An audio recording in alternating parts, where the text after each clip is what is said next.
السلام علیکم۔ مصطفیٰ کریم صلی اللہ علیہ وسلم نے فرمایا اللہ تعالیٰ اس کے چہرے کو خوش اور تازہ کرے، خدا کی قسم یہ کریمیں یہ کچھ نہیں کر سکتی، میرے مصطفیٰ کریم کا واسطہ ہے۔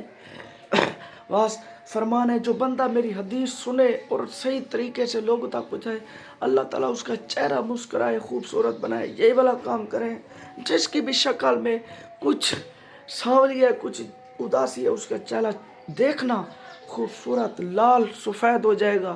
آپ صلی اللہ علیہ وسلم کی حدیث سے سنیں اور دوسروں کو سنائیں۔ آپ صلی اللہ علیہ وسلم فرمان ہے، آپ کو سنا رہا ہوں، یہ حدیث دوسروں کو سنائیں، شیئر کریں، ہر ایک فرض 5 بار سنائیں۔ آپ صلی اللہ علیہ وسلم فرمان ہے وہ قیامت دن وہ قریب ترین ہوگا شخص، قیامت دن وہ قریب ترین ہوگا شخص، قیامت دن میرے قریب ترین شخص ہوگا۔ خدا کی قسم آپ صلی اللہ علیہ وسلم ارشاد کہتے ہیں ہمارے لیے فرض ہو جاتا ہے جو اخلاق کے لحاظ سے اچھا، والدین، رشتہ دار، دوستوں، سب کے ساتھ رشتہ داروں کے ساتھ اچھا سلوک کریں، پھر دیکھیں دنیا اچھی ہوتی ہے یا نہیں ہوتی۔